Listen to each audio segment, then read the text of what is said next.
That was supposed to be $1 million. Grandma said at Christmas dinner when my cousin opened his card and found a check for $10,000, and everyone at the table went silent because we all knew Grandma had been promising him her entire inheritance for years while telling the rest of us we'd get whatever was left.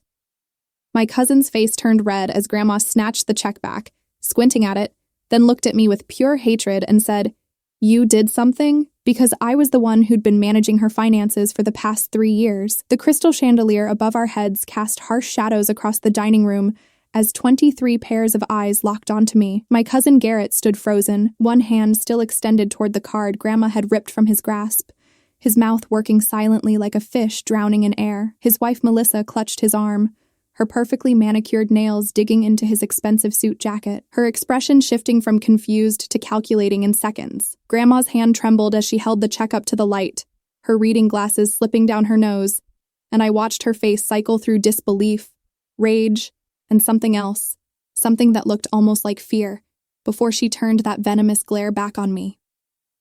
I am Harper, 34 years old, and for the past 3 years I had been the one paying Grandma's bills, managing her investments, and yes, watching exactly where every dollar went. What started as a favor after Grandpa died had become a front-row seat to a family dynamic so toxic it would have made a soap opera writer blush. See, Garrett was Grandma's golden boy, the first grandson, the one who could do no wrong even when he was stealing from her purse at age 12, or crashing her car at 16, or dropping out of college after she'd already paid $30,000 in tuition. And me? I was just Harper, the granddaughter who'd worked 2 jobs through state school, who'd built a career as a financial analyst from nothing, who'd never asked for a dime. But I had access to every bank statement, every investment account, every promise Grandma had made in writing, and what I'd discovered over those 3 years would have sent Garrett from golden boy to family pariah if anyone bothered to look. I set down my wine glass with deliberate care, smiled at Grandma across the turkey centerpiece, and said just loud enough for the entire table to hear, "Actually, there's something everyone should probably know about that inheritance." The silence that followed wasn't just quiet. It was the kind of suffocating absence of sound that happens right before something breaks. My mother's fork clattered against her plate. My Aunt Janet, Garrett's mother, made a small wounded noise in the back of her throat. And Garrett, poor, stupid, entitled Garrett, went from red to white in the span of a heartbeat because he knew, somewhere in that self-centered brain of his, that I wouldn't say something like that unless I had ammunition that would level him completely. Growing up, family gatherings at Grandma's house had been the stuff of Norman Rockwell paintings, at least on the surface. The sprawling Victorian in the historic district, the perfectly set table, the tradition of opening one gift each at Christmas dinner before the main present exchange. But underneath that glossy exterior ran currents of favoritism so blatant it had shaped every relationship in our family. Grandma made no secret of it. Garrett was special. Garrett was brilliant. Garrett would inherit everything because he was the one who truly loved her, who called her every week, who brought his beautiful wife to every holiday and made her feel like she still mattered. Never mind that those weekly calls always ended with requests for money. Never mind that Garrett only showed up when he needed something. Never mind that the rest of us, her 3 other grandchildren, had been essentially written off as afterthoughts in her grand legacy plan. I'd accepted my place in the family hierarchy years ago. Made peace with it, even. I didn't need Grandma's money. I'd built a good life for myself, a corner office at a respected investment firm, a condo in the city, financial security I'd earned without anyone's help. When Grandma called 3 years ago, voice shaking as she explained that Grandpa's death had left her confused about the bills and the accounts, and could I please just help her organize things, I'd said yes out of genuine concern, not ulterior motives. That first afternoon in her study, surrounded by statements and checkbooks and investment portfolios, I'd realized 2 things immediately. 1, Grandma's finances were a disaster of missed payments and duplicate charges and accounts she'd forgotten existed. And 2, someone had been systematically draining her resources for years, and that someone left a trail that led directly to Garrett. The pattern was obvious once I started looking. Cash withdrawals that Grandma couldn't remember making, always in amounts just under the threshold that would trigger banking alerts. Checks written to cash in Grandma's shaky handwriting that she had no memory of signing. Credit cards opened in her name at addresses she'd never lived at. And through it all, a paper trail of forged documents that would have been laughable if they weren't so devastating. Garrett's signature, attempting to mimic Grandma's flowing script. Garrett's handwriting on power of attorney forms that were never properly notarized. Garrett's fingerprints, metaphorically speaking, all over a financial fraud that had cost Grandma nearly $200,000 over the course of 5 years. I'd documented everything, photographed every questionable transaction, collected every forged signature, built a case file that would have made a prosecutor weep with joy. And I'd said nothing. Not to Grandma, who would have defended him anyway, not to Aunt Janet, who would have called me a liar, and certainly not to Garrett, who would have found a way to spin it as my fault for being jealous of his relationship with Grandma. Instead, I'd quietly secured Grandma's accounts, changed passwords, added two-factor authentication, moved her liquid assets into accounts that required my co-signature for any withdrawal over $5,000. I'd told Grandma it was for her protection against scammers, and she'd agreed readily enough, not realizing she was being protected from family. And then I'd waited, knowing that eventually, Garrett's sense of entitlement would collide spectacularly with the reality of his empty promises.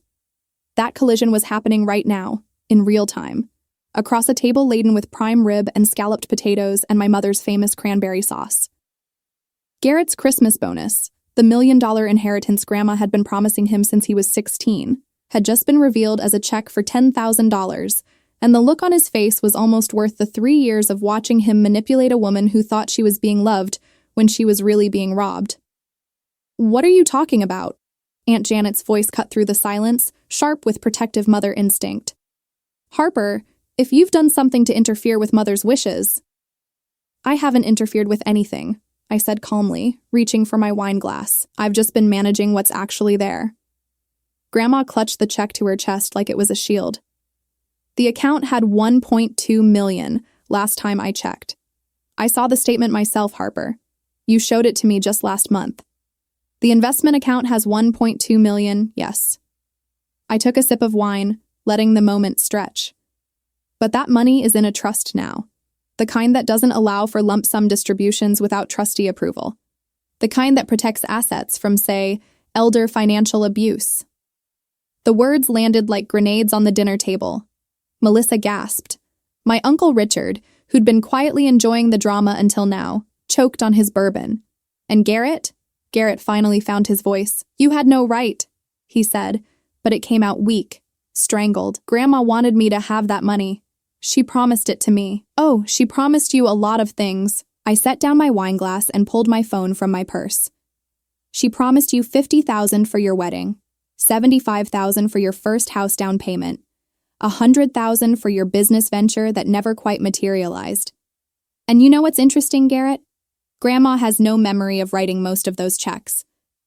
I watched his face carefully as I scrolled through my phone, past the photographs I'd taken of forged documents, past the bank statements showing mysterious cash withdrawals, past the paper trail that would bury him if I chose to make it public. His eyes followed my movements like a mouse watching a hawk. And I could see the exact moment he realized I knew everything, had always known everything, had been collecting evidence while he thought he was getting away with it. "Harper," my mother's voice held a warning note. "This is Christmas dinner. Whatever issues you have with Garrett can wait." Actually, they can't. I looked up from my phone, met my mother's eyes steadily. Because Garrett has been stealing from Grandma for years, and everyone at this table has been enabling it by pretending not to see. The explosion was immediate and spectacular. Aunt Janet shrieked that I was a liar, that I was jealous, that I was trying to steal Garrett's inheritance for myself. Uncle Richard demanded proof. My father told everyone to calm down. Melissa started crying those perfectly calibrated tears that had gotten her through every uncomfortable situation in her marriage. And through it all, Garrett sat frozen, his face a mask of pure panic, because he understood something the rest of them didn't quite grasp yet. I had receipts. I had evidence. I had 3 years' worth of documentation that would not only destroy his relationship with Grandma, but potentially put him in prison. Grandma's voice, when she finally spoke, was small and confused. "Harper, sweetheart, I don't understand. Are you saying Garrett stole from me?" "I'm saying," I replied gently, looking at her lined face, at the woman who'd raised me on summers and holidays, who'd taught me to bake and read palms and stand up straight, that the person who's been calling you every week wasn't doing it because he loved you. He was doing it because he needed access to your checkbook. Aunt Janet launched herself out of her chair so fast it toppled backward, clattering against the hardwood floor. How dare you accuse my son of theft? You've always been jealous of him, ever since we were children. This is just you trying to— Sit down, Janet. Grandma's voice wasn't loud, but it carried the steel that had built her late husband's construction empire into something worth inheriting in the first place. Let her finish. I swiped to the first photograph on my phone, a check made out to cash for $12,000 dated 18 months ago. Grandma, do you remember writing this check? She squinted at the screen, then reached for her reading glasses. Her hand trembled as she studied the image. That's my signature. Is it? I zoomed in on the shaky script. Or is it someone who's been watching you sign checks for years and got pretty good at copying your handwriting? Garrett's chair scraped backward. I don't have to listen to this. Sit down. The command came from my father this time, and something in his tone made Garrett freeze halfway to standing. Dad was a federal prosecutor, and he was looking at Garrett with that expression I'd seen him use on defendants. If you're innocent, you'll want to hear what Harper has to say. If you're not, running will only make it worse. Melissa's tears had stopped. She was staring at her husband with an expression I couldn't quite read. Garrett? What is she talking about? I swiped to the next image. This is a credit card application in Grandma's name, sent to an address in Columbus where, interestingly, Garrett and Melissa were living 3 years ago. The card has a $15,000 balance. Grandma didn't know it existed until I found it during the financial review. Could be identity theft, Uncle Richard suggested, but his voice lacked conviction. Happens all the time to elderly people. That's what I thought too, initially. I pulled up a spreadsheet on my phone. Until I noticed the pattern. Every major withdrawal, every suspicious charge, every forged check, they all happened within 72 hours of Garrett visiting Grandma. The timing is remarkably consistent. Grandma had gone very still, her face pale beneath her carefully applied makeup. Show me the credit card statement. I texted the document to her phone. The dining room filled with the sounds of her scrolling, her breathing getting shallower with each swipe. The Cheesecake Factory. That's where Garrett took me for my birthday last year. He said he was treating me, but I see here he charged $200 to my card. Her voice cracked. The jewelry store where he bought Melissa's anniversary bracelet. The car dealership where he got his new BMW. All of it. Charged to accounts in my name. Mom, I can explain, Garrett started. Explain what? Melissa's voice had gone cold. Explain why you told me your grandmother gave you money for the car? Explain why you said you got a bonus at work when apparently you've been stealing from an old woman? I wasn't stealing! Garrett's desperation was palpable now. She promised me that money. She's been promising it to me my whole life. I was just taking what was already mine. The words hung in the air like a confession. Aunt Janet made a sound like she'd been punched. My mother covered her face with her hands. And Grandma just stared at her golden grandson with an expression of such profound betrayal that I almost felt sorry for him. Almost. You thought, Grandma said slowly, that because I promised you an inheritance, you had the right to take it whenever you wanted, without asking? Without even telling me? You would have given it to me if I'd asked. Garrett's voice rose. You always do. This way just saved us both the awkward conversation. The awkward conversation where I might have said no? Grandma's hands were shaking harder now. Where I might have asked what you needed the money for. Where I might have noticed you were spending my savings on luxury cars and expensive dinners and God knows what else. I pulled up another file. Actually, I can tell you exactly what else. Garrett used Grandma's credit to secure a loan for a boat, a 40-foot yacht that's currently docked at a marina in Florida. He also invested $50,000 of her money in a cryptocurrency scheme that went bust, took out a second mortgage on the house she owned outright, and forged her signature on documents that made him the beneficiary of 3 life insurance policies she didn't know existed. The room exploded again. My father was on his feet, phone in hand, already texting someone from his office. Aunt Janet was sobbing, torn between defending her son and processing the magnitude of his crimes. Uncle Richard had gone very quiet, the way people do when they're recalculating every interaction they've ever had. And Melissa was pulling off her wedding rings with shaking hands, setting them on the table with deliberate care. How much? Grandma's voice was barely a whisper. How much did he take? Based on my analysis, approximately $243,000 over 5 years. That's not counting the interest on the fraudulent loans or the damage to your credit score. Garrett's face had gone from white to gray. I was going to pay it back. Once I got the inheritance, I was going to pay everything back, and you never would have known. But you weren't getting the inheritance, were you? I leaned forward, and I couldn't keep the edge out of my voice now. Because 3 years ago, I started protecting Grandma's assets. I moved money into accounts you couldn't access. I changed passwords you'd memorized. I set up alerts that would flag any attempt to forge her signature. And most importantly, I convinced Grandma to put her estate into an irrevocable trust that prevents any single beneficiary from taking a lump sum without approval from all 3 trustees. 3 trustees? Aunt Janet's voice was hoarse from crying. Who are the trustees? Myself, my father, and Grandma's attorney, Carolyn Fletcher. The same attorney who's been documenting every piece of evidence of financial elder abuse that I've been collecting for the past 3 years. I looked directly at Garrett. The same attorney who's prepared to press charges if Grandma wants to pursue criminal prosecution. The grandfather clock in the corner chimed 8 times. In the kitchen, the forgotten timer for the dessert pies began beeping. And at the head of the table, surrounded by the ruins of what was supposed to be a perfect family Christmas, Grandma sat with tears streaming down her face, holding a check for $10,000 that represented everything she'd lost by loving someone who'd seen her only as an ATM machine. I trusted you, she said to Garrett. I bragged about you to my friends. I told everyone my grandson was brilliant, successful. Such a good boy who called me every week. And all this time, you were just calling to figure out how to steal from me? Garrett's mouth opened and closed. No words came out. What could he possibly say? That he was sorry? That he'd change? That it wasn't as bad as it looked? We all knew those would be lies. And for once, even he seemed to understand that his charm and excuses wouldn't work. Melissa stood up, her face a mask of controlled fury. I want a divorce. I want it on record, right now, in front of all these witnesses, that I knew nothing about any of this. I thought the money was from his grandmother's gifts, not theft. I want it known that I am not complicit in any of this. Melissa? Garrett reached for her. She jerked away from his touch like he was diseased.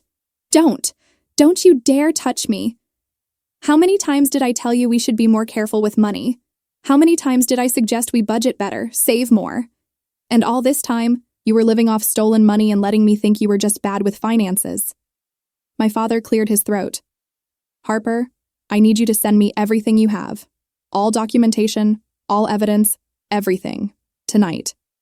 Already done. I forwarded it to your work email an hour ago. He raised an eyebrow. An hour ago? Before dinner even started? I knew Garrett would react badly when he opened that check. I wanted to make sure you had everything you needed regardless of how tonight went. I finished my wine, savoring the crisp bite of it. I also took the liberty of contacting a few other relatives. Specifically, Grandma's brother, Uncle Thomas, and his daughter, Vera. They'll be arriving tomorrow to help Grandma decide how she wants to proceed. Aunt Janet's head snapped up. Thomas? You called Thomas? Mother hasn't spoken to him in years. Because Garrett told her not to. I pulled up another message thread on my phone. Specifically, Garrett told Grandma that Uncle Thomas was only reaching out because he wanted money, that he was trying to manipulate her, that she should cut him off completely. I turned the phone so Grandma could see. Except, here's the text messages between Garrett and Uncle Thomas from 2 years ago, where Garrett explicitly told him to stop calling Grandma because she's confused and you're upsetting her. Uncle Thomas has been trying to check on you for years, Grandma. Garrett blocked his calls and deleted his messages. Grandma's face crumpled. Thomas sent me cards. Birthday cards, Christmas cards. I never got them? Garrett intercepted them. I found them in a box in his garage when I was helping Melissa move some storage last year. I didn't understand why he'd kept them until I started putting the pieces together. The betrayal was compounding now. Layers of lies and manipulation revealing themselves like peeling an onion. Grandma had lost not just money, but relationships, connections to family members who'd been systematically cut out by a grandson who wanted to ensure his place as sole heir. My cousin Sarah, who'd been silent until now, spoke up from the far end of the table. How long have you known about all of this? I suspected something was wrong within the first month of managing Grandma's finances. I had solid proof by month 6. I've been building the case ever since, making sure every detail was documented, every forgery verified by experts, every timeline confirmed. And you said nothing? Sarah's voice held accusation. For 3 years, you knew he was stealing from Grandma and you just watched? I documented, I corrected. There's a difference. If I'd accused him without proof, he would have turned it around, made me look like the jealous one trying to undermine him. The family would have rallied around him like they always do. Grandma would have defended him, and he would have found new ways to steal that I couldn't track. I met Sarah's eyes steadily. I needed enough evidence to make the truth undeniable. I needed to wait until he dug a hole so deep he couldn't climb out. And the check tonight? My mother's voice was quiet. The 10,000 instead of $1 million. That was deliberate? Grandma wanted to give him his Christmas bonus. I used air quotes. I explained that $1 million gift would have significant tax implications and might raise flags with the IRS, especially given the suspicious activity on her accounts over the past years. I suggested a smaller amount, something that wouldn't trigger audits. I didn't tell her I'd been waiting 3 years for this exact moment. Garrett finally found his voice again, and it came out bitter and defeated. You planned this. You planned this whole thing to humiliate me in front of everyone. No, I said calmly. You planned this when you started forging Grandma's signature 5 years ago? You planned this when you stole her credit card information? You planned this when you isolated her from family members who might have noticed what you were doing? I just documented it. I stood up, smoothing my dress. The humiliation is entirely your own creation. The dinner party disintegrated within minutes. Melissa left first, refusing to get in the same car as Garrett, calling an Uber while standing on Grandma's front porch in 17-degree weather, rather than spend another second under the same roof as him. Aunt Janet tried to follow her, tried to explain, but Melissa's parting words carried back through the open door with crystal clarity. Your son is a thief and a liar. I've spent 5 years married to a man who doesn't exist. Don't call me. Garrett stood in the foyer like a ghost, watching his wife disappear into a stranger's Honda Civic, the red taillights fading into the snowy December night. When he finally turned back toward the rest of us, his face held an expression I'd never seen before. Not the golden boy charm, not the practiced smile, just raw, animal panic. Dad. He looked at Uncle Richard with desperate eyes. Dad, you have to believe me. I was going to pay it all back. I just needed time to... To what? Uncle Richard's voice was cold. To steal more? To forge more documents? To destroy your grandmother's credit even further? He grabbed his coat from the rack. I need to talk to a lawyer, a criminal defense lawyer. Janet, we're leaving. But Aunt Janet had collapsed onto the stairs, her careful Christmas makeup streaked with mascara, her designer dress rumpled. How could you do this? She whispered to Garrett. I defended you. Every time someone suggested you were taking advantage, I defended you. My father was still on his phone, pacing in Grandma's study. I could hear fragments of his conversation. Elder financial abuse. Yes. Documented evidence. Multiple felonies. Family member as perpetrator. The clinical legal language made it real in a way the dinner table confrontation hadn't. I found Grandma in the kitchen, standing at the sink, staring out the window at nothing. The untouched pies sat on the counter, their crusts perfectly golden, completely irrelevant now. I'm sorry, I said quietly. I'm sorry I let it go on so long. I'm sorry I didn't tell you sooner. She turned to look at me, and her eyes were red but dry. You did the right thing. If you'd told me a year ago, I would have made excuses for him. I would have said you misunderstood, that there was an explanation. I would have chosen to believe him over you. She touched my cheek with one trembling hand. You waited until the evidence was undeniable. That took patience and wisdom. It took anger, I admitted. Watching him manipulate you, watching everyone enable it. I wanted to make sure when he fell hard enough that he couldn't get back up. Good, she said simply. He deserves to fall. The doorbell rang at 9:30. Through the frosted glass, I could see the distinctive silhouette of a police officer. My father answered, spoke in low tones, then called for Garrett. 2 officers, a man and a woman, both with expressions of professional neutrality. They weren't making an arrest, not yet, but they wanted to ask some questions. They wanted Garrett to come down to the station.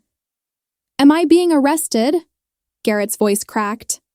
Not at this time, sir, but we do need to discuss some allegations of financial crimes. You have the right to have an attorney present. Uncle Richard stepped forward. He's not saying anything without a lawyer. That's his right, sir, but we will be pursuing this investigation with or without his cooperation. It might be better for him if he comes in voluntarily.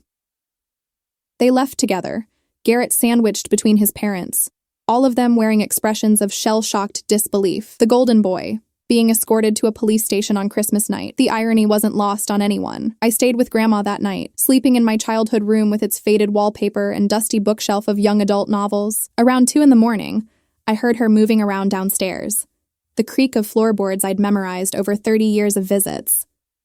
I found her in Grandpa's old study, surrounded by photo albums spread across the desk.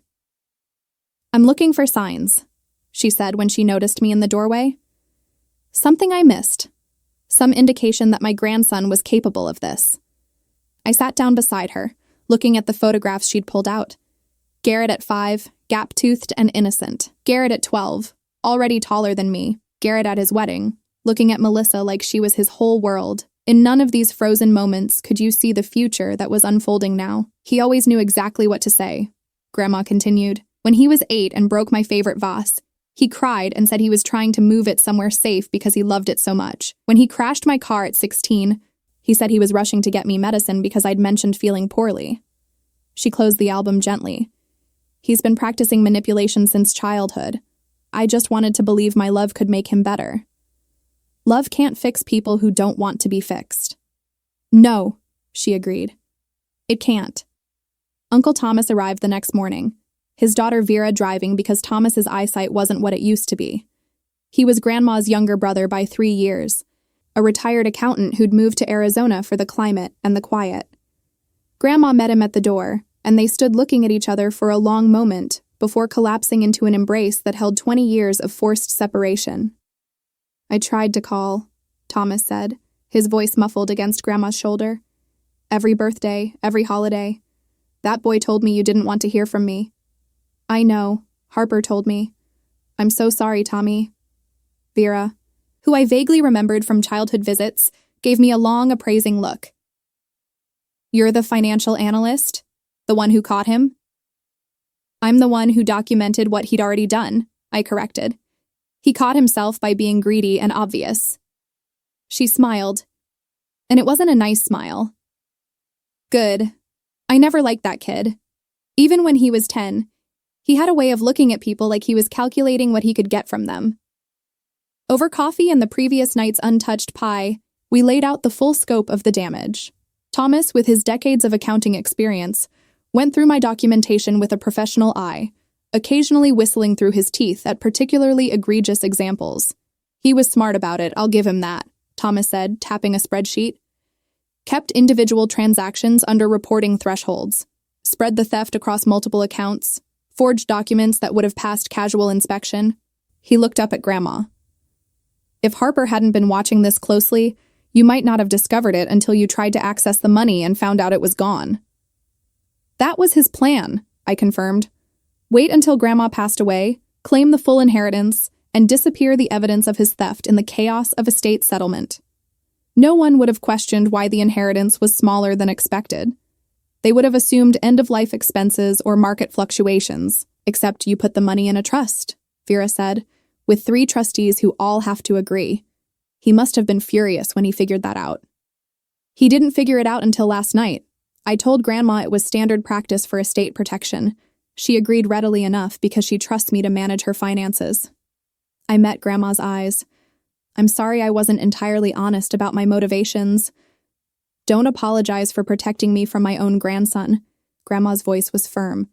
"What happens now?" My father arrived mid-morning with Carolyn Fletcher, Grandma's attorney, a sharp-eyed woman in her 60s who'd been practicing estate law for 40 years. She laid out the options with clinical precision. "The evidence Harper has collected is sufficient for criminal charges," Carolyn began. "Multiple counts of elder financial abuse, identity theft, fraud, forgery. The DA's office is very interested in pursuing this case. It's exactly the kind of example they like to make to deter other family members from similar crimes." "What would happen to him?" Aunt Janet had shown up uninvited, looking like she'd aged 10 years overnight. "If we press charges, prison time almost certainly," With the amount stolen and the premeditated nature of the crimes, we're looking at 5 to 10 years minimum, plus restitution, which, given his financial situation, would likely result in bankruptcy and wage garnishment for decades. Aunt Janet made a small sound of pain. He's my son. He's a criminal, my father said flatly. A criminal who targeted a vulnerable elderly woman who happened to be his grandmother. There is an alternative, Carolyn continued. We could pursue this as a civil matter. Sue for damages, force repayment, avoid criminal prosecution. It would be faster, less public, and wouldn't result in prison time. But he'd get away with it, I said. He'd lose everything financially, Carolyn corrected. The civil judgment would ruin him. But yes, he'd avoid criminal consequences. I watched Grandma's face as she processed the options. Part of me wanted her to throw the book at Garrett, to make him pay not just in money but in years of his life locked away. But I could see the conflict in her eyes, the grandmother who'd raised that boy warring with the victim who'd been betrayed. I need time, Grandma said finally. I need to think about what I want. Take your time, Carolyn said gently. But know that the statute of limitations on some of these crimes will start running. The longer you wait, the fewer options you'll have. Garrett showed up that afternoon with a lawyer, a slick-looking man in an expensive suit who probably cost more per hour than Garrett made in a week. They requested a meeting, just Garrett and Grandma, to work this out like family. Absolutely not, my father said immediately. Any meeting happens with attorneys present and everything on record. He's not getting another chance to manipulate her. The meeting happened in Grandma's dining room, the same room where the revelation had occurred less than 24 hours earlier. Garrett looked awful, unshaven and red-eyed, his expensive clothes wrinkled like he'd slept in them. His lawyer did most of the talking. My client acknowledges there were some financial irregularities, the lawyer began, and I nearly laughed at the euphemism. He's prepared to make full restitution and issue a formal apology. In exchange, we'd ask that criminal charges be dropped and this be handled as a private family matter. Irregularities, I repeated. That's an interesting way to describe $250,000 fraud. The lawyer's smile was thin. My understanding is that you've been managing Mrs. Henderson's finances for several years, Miss Moore. One might argue that you had opportunity and motive to divert funds yourself and are now attempting to frame my client. The room went very quiet. Then my father laughed, an actual genuine laugh that held no humor. Are you seriously suggesting that my daughter, a licensed financial analyst with an impeccable professional reputation, stole from her grandmother and then created an elaborate evidence trail implicating her cousin? That's your defense strategy? I'm suggesting that the evidence is open to interpretation. The evidence includes Garrett's fingerprints on forged documents, Carolyn interjected. It includes security camera footage from banks showing him making withdrawals on accounts he shouldn't have had access to. It includes testimony from store employees who remember him using credit cards in Mrs. Henderson's name. It includes, and this is my personal favorite, his own text messages bragging to friends about his stupid rich grandmother who'd never notice a few thousand here and there. Garrett's face went ashen. You went through my phone? I went through the phone records your provider released with a proper subpoena. Carolyn smiled. Everything nice and legal, and those text messages? They're going to play beautifully in front of a jury. The lawyer shifted tactics. My client is willing to pay back everything, plus interest. We can set up a payment plan, ensure full restitution within 5 years. Surely that's preferable to a lengthy criminal trial that would expose family matters to public scrutiny. 5 years? Thomas laughed. He stole $250,000. At a reasonable payment rate, he'd be 90 before it was paid off. We could liquidate assets. What assets? I pulled up my phone. The boat that's already being repossessed? The car he can't afford the payments on? The house that's underwater on its mortgage? Garrett is broke. He's been living on stolen money for years. He has nothing to liquidate. Garrett finally spoke, his voice desperate. Grandma, please. I'm sorry. I'm so sorry. I never meant for it to go this far. I just needed help, and I knew you'd help me if I asked. So I thought I was just taking what you would have given me anyway. You thought, Grandma said quietly, that stealing was the same as asking. I was going to pay it back. Once I got on my feet, once the business took off, I was going to replace everything. What business? Uncle Thomas asked. The yacht charter business that never materialized? The cryptocurrency investment that lost money? The consulting firm that existed only on paper? Garrett had no answer for that. His lawyer tried to speak, but Grandma raised a hand for silence. "You stole from me," she said, her voice stronger now.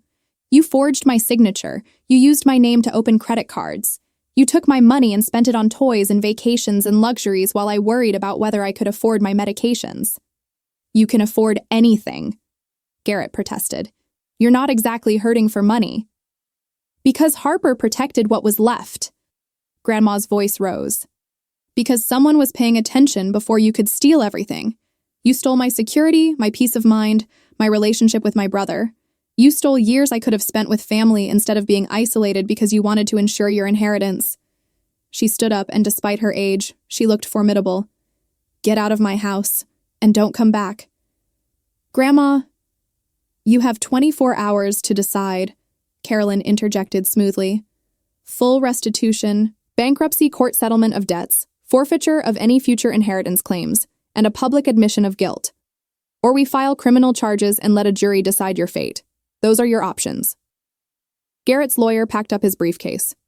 "We'll need to discuss this with our client." 24 hours, Carolyn repeated. "The offer expires at noon tomorrow. After that, we're going to the DA and you'll be dealing with criminal prosecution." They left, Garrett looking back over his shoulder with an expression that might have been regret or might have been calculation. With him, it was impossible to tell. After they'd gone, Grandma sat down heavily. "I gave him everything. Every chance, every benefit of the doubt, and he took it all and asked for more. That's what narcissists do," Vera said quietly. "They take until there's nothing left. Then they blame you for being empty." That night, Melissa showed up at Grandma's door with 3 suitcases and divorce papers already filed. She'd moved fast, cutting Garrett out of her life with the same efficiency she'd once used planning their perfect wedding. "I need you to know," she said to Grandma, "that I genuinely didn't know. I thought the money was gifts. I thought his family was just generous. I thought," her voice cracked, "I thought I married someone real. We all did," Grandma said gently. "He fooled all of us, not Harper." Melissa looked at me with something that might have been respect or might have been resentment. She knew. She watched and waited and built a case that destroyed him. "I protected Grandma," I corrected. "What happened to Garrett is a consequence of his own actions." Potato, potato. Melissa sank onto the couch. "Either way, I spent 5 years married to a lie. 5 years thinking we were building a life together when he was really just spending stolen money and waiting for his grandmother to die." The words hung in the air, brutal in their honesty. That's what it came down to, really. Garrett hadn't just been stealing money. He'd been stealing time, relationships, trust. He'd been counting down the days until Grandma's death would make him rich, and every "I love you, Grandma" had been translated in his head to "I love your money." 24 hours came and went. Garrett's lawyer called to say they needed more time. Carolyn's response was brief. "The DA's office opens at 8 a.m. Your client will be charged by 9. Garrett turned himself in at 7:30, trying to get ahead of the narrative. It didn't work. The arrest made the local news. Local man charged with defrauding elderly grandmother of $250,000. The comments section filled with vitriol. Garrett's Facebook page, once full of photos of boats and vacations and the perfect life, became a ghost town as friends unfriended him in droves. Melissa's divorce was expedited based on fraud in the marriage. She got everything, which amounted to nothing, since everything was either repossessed or tied up in legal proceedings. Aunt Janet stopped speaking to the family entirely, unable to reconcile her son's crimes with the person she thought she'd raised. Uncle Richard showed up drunk at Grandma's house one night, demanding to know why Harper had destroyed his family, and had to be escorted away by police. The trial was set for 6 months out. In the meantime, Garrett sat in county jail, unable to make bail, waiting for his day in court. The courthouse steps were crowded with reporters when we arrived 6 months later. Apparently, Garrett's case had gained traction online, becoming a cautionary tale about elder abuse and entitled family members. Someone had started a TikTok account tracking the trial, and it had hundreds of thousands of followers. Justice for Grandma had become a hashtag. Grandma walked up those steps with her head high, Uncle Thomas on one side and me on the other. She'd aged in the past 6 months, the stress carving new lines around her eyes, but her resolve hadn't wavered. She wanted to testify. She wanted to look Garrett in the eye and tell him exactly what his betrayal had cost. The courtroom was packed. Melissa sat in the back row, her presence a silent condemnation. Aunt Janet had chosen not to attend, unable to watch her son face justice.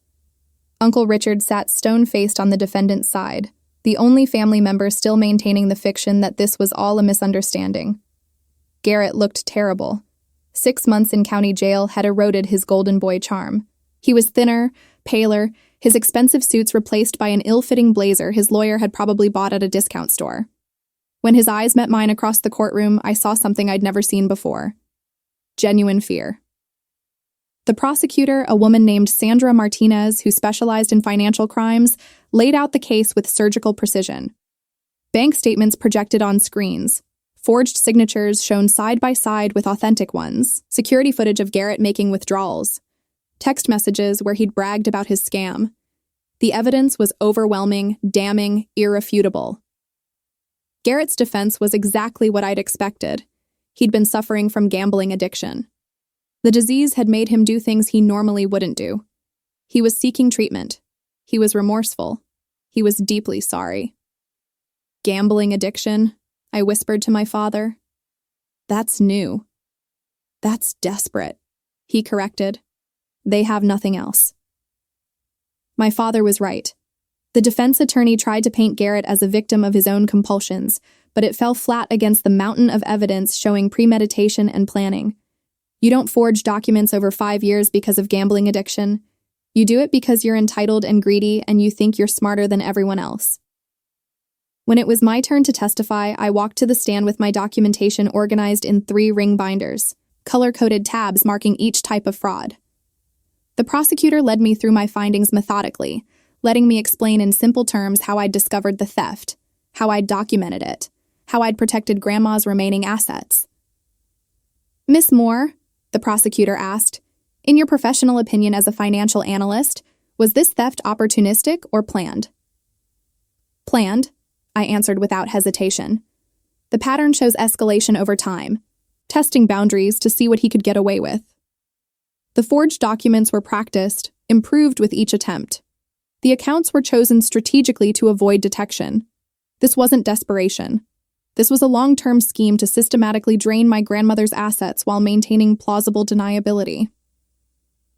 During cross-examination, Garrett's attorney tried to suggest I had a grudge, that I was jealous of Garrett's relationship with Grandma. I let him finish his accusation, then pulled out my own bank statements. I make $140,000 a year, I said calmly. I own my home outright. I have no debt and a retirement account worth $500,000. I have no financial motive to steal from my grandmother. Garrett, on the other hand, was living paycheck to paycheck while maintaining a lifestyle he couldn't afford. Between us, who had more motive to commit fraud? The attorney had no response to that. Grandma's testimony was the most powerful. She sat in the witness box, hands folded calmly in her lap, and described discovering the theft. She described the disbelief, the betrayal, the realization that her grandson had been viewing her as an obstacle to wealth rather than a person to love.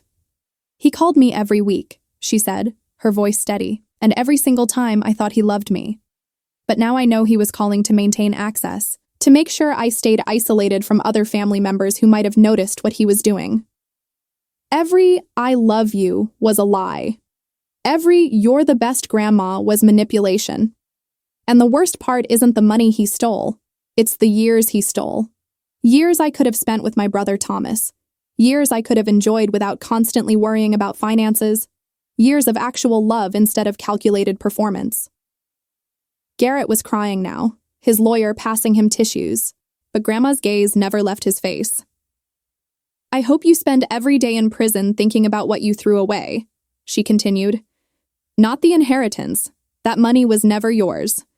But the real relationship we could have had, if you'd valued me as a person instead of as a bank account. The jury deliberated for 3 hours. When they returned, the 4 women stood with an expression of grim satisfaction. On the charge of elder financial abuse, we find the defendant guilty. On the charge of identity theft, we find the defendant guilty. On the charge of forgery, we find the defendant guilty. On the charge of fraud. There were 14 charges in total, guilty on all counts. Garrett collapsed in his chair, his lawyer's hand on his shoulder the only thing keeping him upright. Uncle Richard made a sound like a wounded animal. and Grandma sat perfectly still, vindication and sadness warring on her face. Sentencing was scheduled for 2 weeks later. Melissa texted me that night. "Thank you. I needed to know I wasn't crazy for leaving him." The sentencing hearing was less crowded, the media circus having moved on to fresher scandals. Judge Helena Morrison reviewed the case file with reading glasses perched on her nose, occasionally glancing up at Garrett with an expression of distaste. "Mr. Walsh," she began, "in 30 years on the bench, I've seen many cases of elder financial abuse. What makes yours particularly egregious is the calculated nature of your crimes.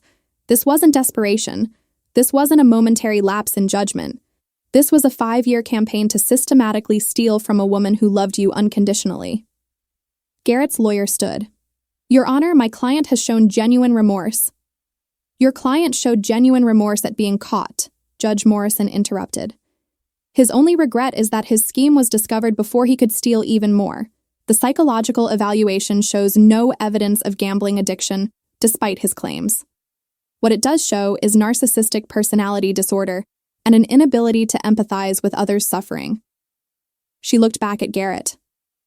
"The law allows for a maximum sentence of 20 years on these charges. The prosecution has recommended 15 years. I'm inclined to exceed that recommendation. Your Honor," Garrett's lawyer tried again, but the judge raised her hand. "I'm sentencing you to 18 years in state prison, with no possibility of parole before 12 years served. Additionally, you are ordered to pay full restitution of $243,000 plus interest, which will be collected through wage garnishment upon your eventual release. You are permanently barred from serving as power of attorney, trustee, or guardian for any individual. Your name will be added to the Elder Abuse Registry, and you will be subject to monitoring for the remainder of your life." 18 years. Garrett would be 52 when he got out, if he served the minimum. The golden boy who'd expected to inherit millions would instead lose the prime years of his life locked away. As the bailiffs led him away in handcuffs, he looked back one final time. Not at his father, not at his lawyer, but at me. And in his eyes, I saw not remorse, not acceptance, but pure hatred. He blamed me for his downfall, not himself. Even now, facing the consequences of his actions, he couldn't accept responsibility. I smiled at him. Not a nice smile. A smile that said I'd won, that justice had been served, that every moment of the past 3 years of patient documentation had been worth it. He was led through the door, and I never saw him again. 1 year after Garrett's sentencing, Grandma hosted Christmas dinner again. The guest list was different this time. Uncle Thomas and Vera, my parents, Sarah, Melissa surprisingly, and me with Tyler, who'd proposed 3 months earlier with a ring that cost far less than anything Garrett had stolen, but meant infinitely more. The house felt lighter somehow, as if Garrett's absence had lifted a weight none of us had realized we'd been carrying. Grandma moved through her kitchen with energy I hadn't seen in years, pulling prime rib from the oven while directing traffic like a general commanding troops. "Harper, check the scalloped potatoes. Thomas, stop picking at the appetizers. Vera, can you grab the good china from the dining room?" This was the grandmother I remembered from childhood, before Garrett's manipulation had turned her anxious and defensive. The trust restructuring had given her security. Uncle Thomas's presence had given her joy, and Garrett's absence had given her peace. Melissa had become a surprising regular at family gatherings. Her divorce finalized, her life rebuilt. She'd maintained a connection to Grandma that had started as apology and evolved into genuine affection. "I spent 5 years with him and never really knew him," she'd told me once over coffee. "But I spent 5 Christmases with your grandmother, and she was exactly who she presented herself to be. That kind of authenticity is rare." The dinner table conversation was lighter this year. No landmines waiting to explode, no manipulation underlying every comment. Thomas told stories about Grandma as a child, wild tales that made her blush and protest and laugh. Sarah shared news about her promotion. Tyler described his recent commendation at work. Normal family conversation, unmarred by the presence of someone calculating what he could extract from every interaction. After dinner, as we gathered in the living room with coffee and pie, Grandma pulled out an envelope addressed to me. "I wanted to wait until tonight to give you this," she said, "because tonight feels right." Inside was a check. Not for $1 million or even $10,000. Just $5,000, made out in Grandma's careful handwriting. "It's not payment," she said quickly. "You've never asked for a penny for managing my finances, though you've certainly earned it. This is a thank you gift. For 3 years of protection. For patience. For waiting until the evidence was undeniable. For saving me from my own blind love. Grandma, you don't have to. I want to," she insisted. "More importantly, I want you to know that I've updated my will. The trust remains intact, but the beneficiaries have changed. Equal shares to you, Sarah, Thomas, and Vera. The house goes to you specifically, since you're the one who's been maintaining it. And I've established a fund for elder abuse prevention in your grandfather's name, to be managed by you after I'm gone." I felt tears prickling my eyes. "Grandma, Garrett thought I was a bank account," she continued. "You proved I was a person worth protecting. That's worth more than any inheritance." She smiled, and it was genuine, uncomplicated by pain. "Besides, this way I get to watch you enjoy it instead of wondering from beyond the grave if you're appreciating it properly." Uncle Thomas raised his glass. "To Harper, the family's secret weapon. To Garrett getting exactly what he deserved," Melissa added with a vicious satisfaction that made everyone laugh. "To family," I said, looking around at the faces gathered in this room. Not the family I'd been born with exactly, but the family that had emerged from crisis. The kind that's chosen and earned, not just inherited. We clinked glasses, and in that moment, I thought about Garrett in his cell, counting down 12 years until parole eligibility. I wondered if he ever thought about this dinner table, these gatherings he'd never attend again. I wondered if he understood yet that his scheme hadn't just cost him money and freedom, but this: belonging, connection, love untainted by transaction. Probably not. Narcissists rarely achieve that level of self-awareness. My phone buzzed with a notification. Aunt Janet had sent a friend request on Facebook, her first communication in over a year. I declined it without opening the message that came with it. "Some bridges, once burned, aren't worth rebuilding." Tyler noticed and squeezed my hand. "You okay?" "Better than okay," I said, and meant it. The evening wound down naturally, everyone helping with dishes and cleanup, the kind of collaborative effort that happens when people genuinely care about each other rather than calculating what they can extract from the interaction. As guests left, everyone hugged Grandma a little longer, held her a little tighter, treasured her a little more consciously. Uncle Thomas was the last to leave, lingering in the doorway with Grandma. "I'm glad we got these years back," he said simply. "So am I, Tommy. So am I." After everyone had gone, I found Grandma in her study, looking at a photograph of Garrett as a child. Not with longing or regret, just curious examination, as if studying a stranger. "Do you think about him?" I asked. "Sometimes," she admitted. "I think about what I missed, what signs I ignored because I wanted so badly to believe he loved me. I think about how different things might have been if someone had held him accountable earlier, taught him that actions have consequences." She set down the photo. "But mostly, I think about how grateful I am that you were paying attention when I wasn't." 6 months after that Christmas, I got a letter from the prison. Garrett had written requesting a visit, claiming he wanted to apologize, to make amends, to explain himself. The letter was full of therapy speak about healing and forgiveness and moving forward. I showed it to Tyler over dinner. "What do you think?" "I think he wants something," Tyler said immediately. "Narcissists don't change, they just learn new manipulation strategies. He's probably hoping you'll advocate for early parole or convince Grandma to drop the restitution requirements." That's what I thought too. I tore the letter into pieces and dropped them in the recycling bin. Some apologies aren't worth hearing. Melissa's reaction when I told her was more vehement. "He wrote to me too. Said he'd been wrong about everything, that prison had changed him, that he wanted a chance to prove he'd grown." She laughed bitterly. "He wanted me to speak at his parole hearing. The woman who divorced him and testified at his trial. The audacity is almost impressive."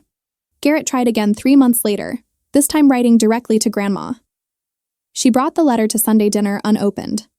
"I don't want to read it," she said, "but I don't know if throwing it away makes me a bad person."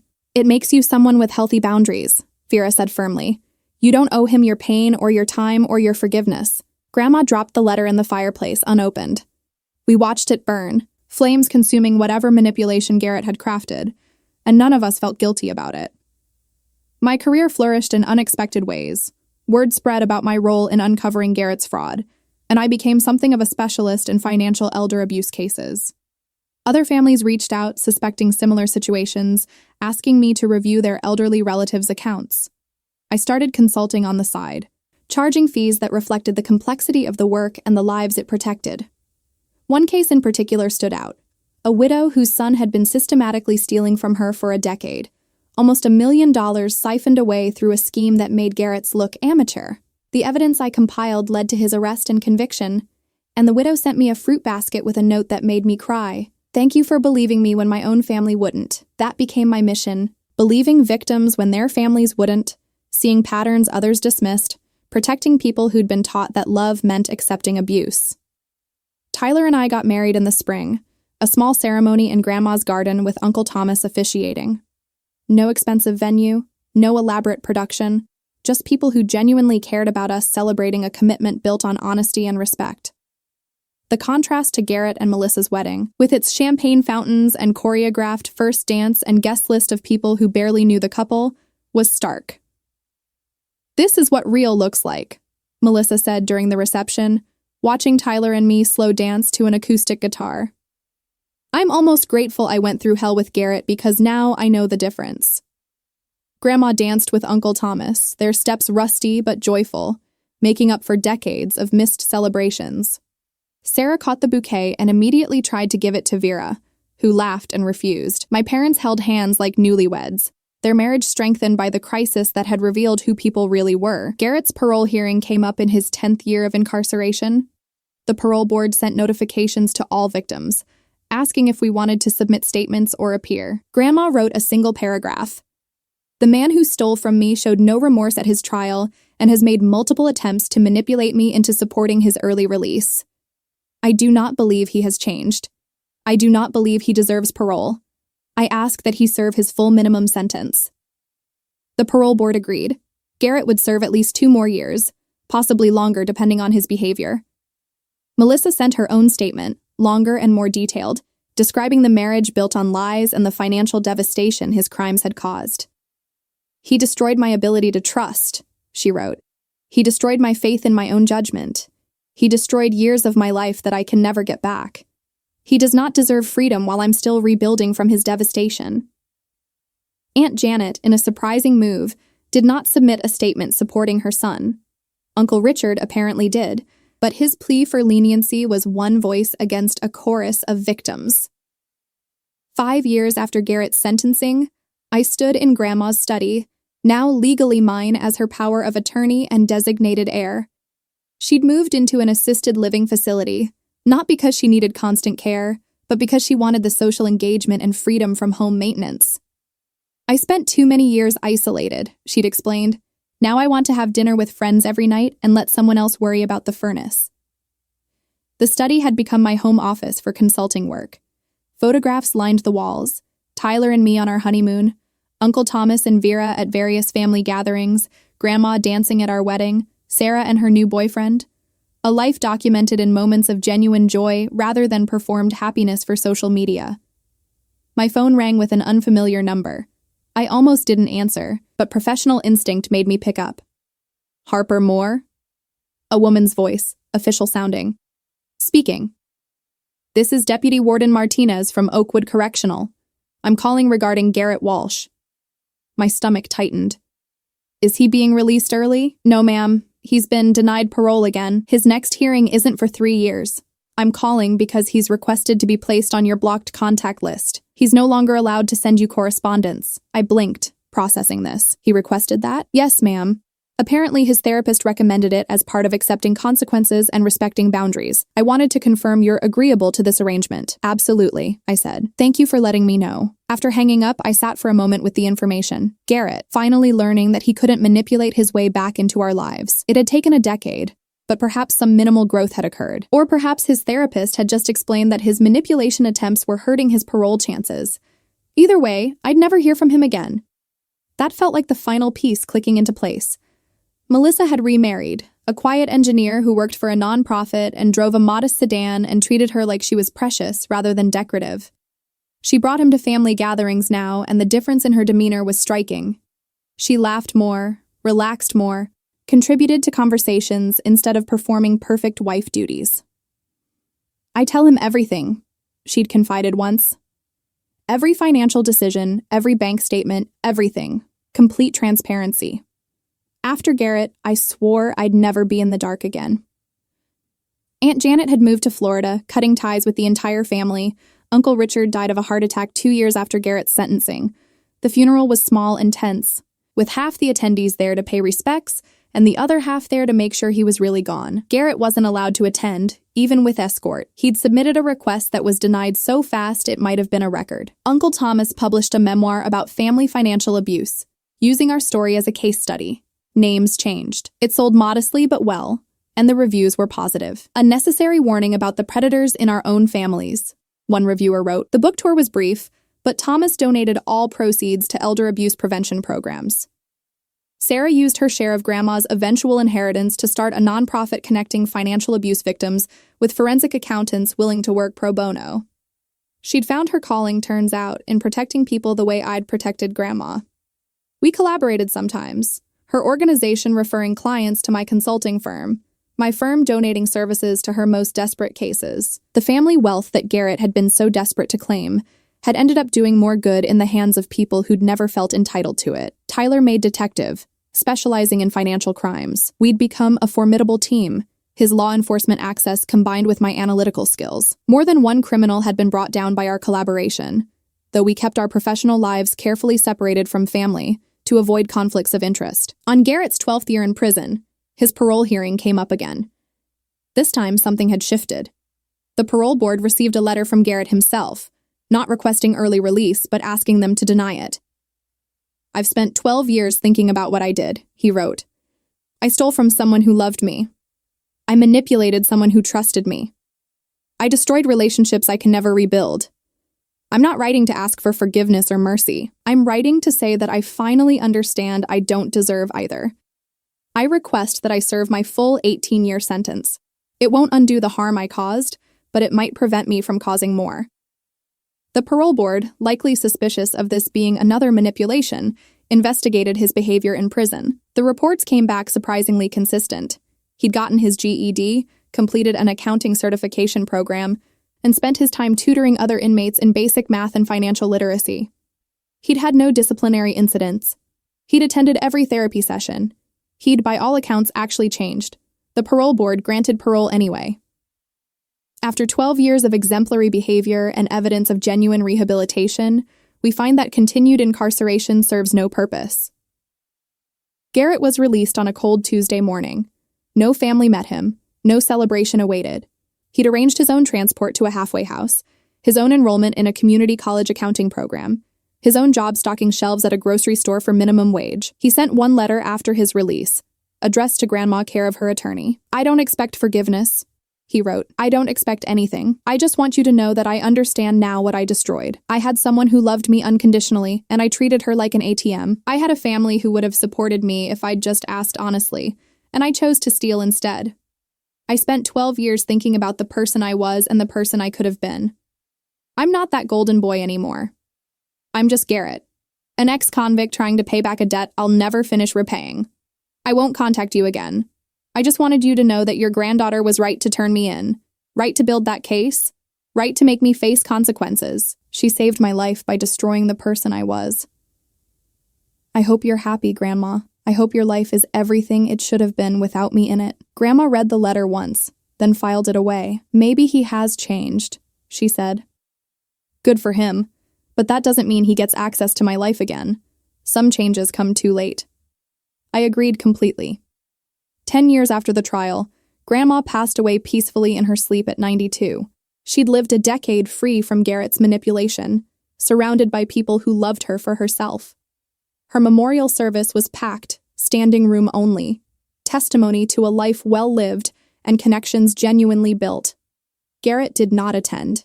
He sent flowers anonymously, no card. The inheritance was distributed exactly as planned. Equal shares to me, Sarah, Uncle Thomas, and Vera. The house became mine. The business investments split evenly.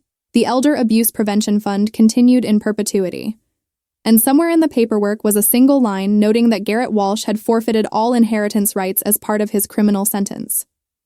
He'd walked away from millions when he'd signed that plea to avoid longer prison time. Whether he regretted it now was irrelevant. I kept the house, made it mine and Tyler's. We renovated the study, turning it into a proper home office where I continued my consulting work. The dining room where the confrontation had happened got repainted, the bad memories covered over with new ones. Good dinner parties with real friends, holiday gatherings with chosen family. A house that had been the stage for betrayal transformed into a home filled with trust. Sarah visited often, always leaving with stories about the cases she was working, the families she was protecting, the predators she was exposing. I realized something, she told me during one visit. What Garrett did to Grandma? It happens all the time. Adult children who view their parents as retirement plans, spouses who see partners as financial security, family members who calculate inheritance shares before the person is even sick. Your case went public, but there are thousands that don't. That's why this work matters. On the 15-year anniversary of that Christmas dinner, the family gathered again. Uncle Thomas, now in his 90s, frail but sharp. Vera, who'd taken over Grandma's role as family matriarch. Sarah and her wife, married 3 years now. Melissa and her husband and their daughter, who'd never met Garrett and never would. Tyler and me. My parents, retired now and spending 6 months a year traveling. We toasted Grandma's memory, her photo given pride of place on the mantle. We told stories, some funny, some bittersweet, all real. And not once did anyone mention Garrett. He'd become a footnote in family history, a cautionary tale we didn't need to rehearse because we'd all lived through it. Later that night, Sarah pulled me aside. I saw him, Garrett, about 6 months ago. I straightened. Where? At a community college where I was giving a presentation on financial abuse. He was in the back row, taking notes. When I described the warning signs of family financial exploitation, I watched him recognize himself in every single one. She paused. After the presentation, he came up to thank me. Didn't introduce himself, just said the information was valuable, and he hoped I reached a lot of families. I only realized it was him later when I looked at the sign-in sheet. Did he know you were related to us? I have Mom's last name, not Grandma's. I don't think he made the connection. She smiled slightly. He looked ordinary. Not the golden boy, not the charming manipulator, just a middle-aged man in cheap clothes taking a free community class. It was almost sad. Almost, I agreed. But I didn't feel sad. I felt satisfied. Garrett had lost everything he'd schemed for. The inheritance he'd stolen toward was distributed to others. The golden boy image was permanently tarnished. The family that had enabled him had either died, moved away, or learned to function without him. The wife who'd adored him had built a better life. The grandmother who treasured him had died surrounded by people who loved her genuinely. And me? I'd built a career protecting people from predators like him. I'd married a man who valued honesty. I'd created a family based on choice rather than obligation. I lived in a house that represented not inheritance, but justice. Garrett got 12 years in prison and a lifetime of wage garnishment, paying back a debt that would never be fully repaid. He got to wake up every day knowing his crimes were public record, that any background check would reveal what he'd done, that every job application would require him to explain why he'd spent over a decade behind bars. He got to live with the knowledge that he'd thrown away everything real in pursuit of money that was never his to begin with, and that seemed perfectly fair to me. I stood at the window of Grandma's study, my study now, looking out at the garden Tyler and I had planted together. Spring bulbs pushing through the last of winter's snow, new growth in ground that had once seemed permanently frozen. Some people might say I should feel guilty about ruining Garrett's life. Some might argue I should have confronted him privately, given him a chance to make restitution quietly, preserved the family peace. Those people don't understand that sometimes the only way to protect the vulnerable is to expose the predators.